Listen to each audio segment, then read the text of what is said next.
guys, welcome to the Backwoodsman Institute. I'm Logan FROMME, and today I'm going to be showing you how to string a recurve the proper way. Alright? There's a lot of ways that I remember in my PE class when we shot archery, we would, hook our leg right here and bend it around and all that crazy stuff. That's not good to do with an actual recurve. So what you need is a bowstringer. The bowstring is basically just string and like little leather edges that can go over the little ends of this limb. Now I'm going to show you how to use it here in a second. Okay, to every bowstring there is a small end, small loop that fits right over the end of this limb and fits tight.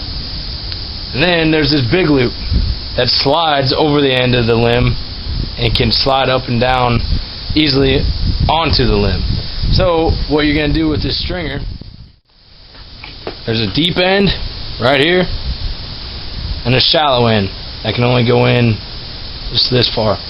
Now there's many different types of string, but this is how this one works. A deep end and a shallow end. What you're going to do is take the deep end of the stringer, the one that can fit in the most, and put it over the edge that has the tight loop, so it keeps it secure onto the recurve. Make sure that's all the way down. Then take the other end, the shallow end, and put it just over the tip of the limb right here. So you can still slide this up and you can still get it on the little notches right here. Alright, that's going to look something like this. You can have the stringer hanging down and the actual bowstring hanging just like this. Then what you're going to do, you're going to take your foot, doesn't matter which one, personal preference, put it right in the middle of the recurve and put it on the stringer. So the bowstring is loose. You're going to make sure your ends stay on your limbs and covered. And what I like to do, I just like to, whenever I'm pulling up on them, making sure I'm in the middle, sliding the bow back and forth, and keep touching these little leather pads to make sure that they're just going to stay on the end of the limbs. And I'm just going to pull up.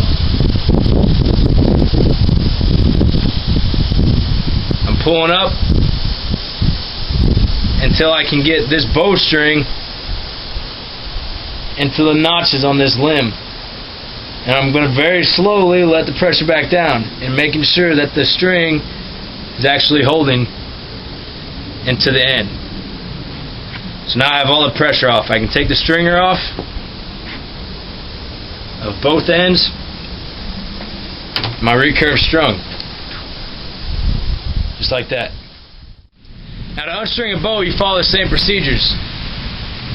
Put the deep end over the small loop, put it all the way up in there.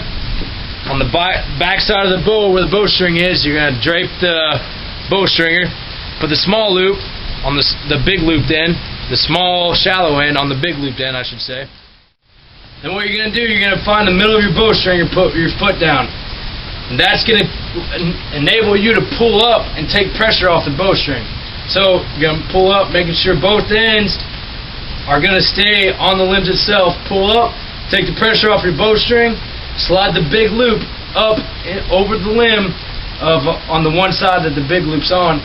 Gradually let the pressure back down, making sure the bowstring is not going to catch on any point in time whenever you let the pressure back off. Once pressure is released, that's when everything's done.